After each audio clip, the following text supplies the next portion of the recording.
let's check in on the knot garden. I think it's looking really great.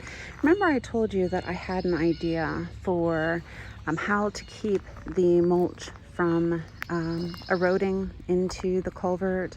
So I bought mulch mats here, and it'll make life so much easier from a mowing perspective that we're not going to have to worry about falling into the ditch. And I just think that it looks nice.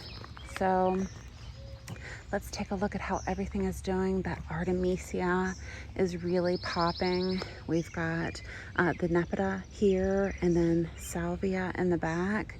The roses, the Bolero is looking great while we wait for the white Medlins to finish flushing out. They're taking their sweet time right now. And then we've got in here the pink fuchsia. Let me zoom in. Just starting to pop. And then the pink fuchsia again with the Nepeta. Oh, somehow I have the wrong plant here. I'm gonna have to figure out how that got there. I must have been very tired. It looks like it was supposed to be a Nepeta.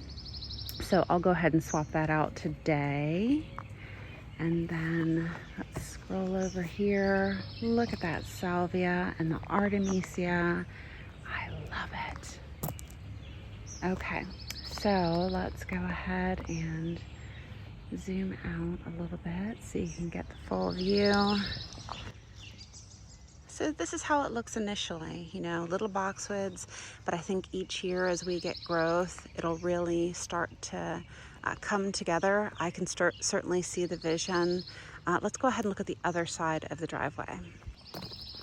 Okay, here we are on the other side of the driveway, and I've got the Salvia blooming here, Artemisia, Nepeta, and then more of the Nepeta. I just think it looks great. All right, well, thanks so much. We'll check in here soon in another month.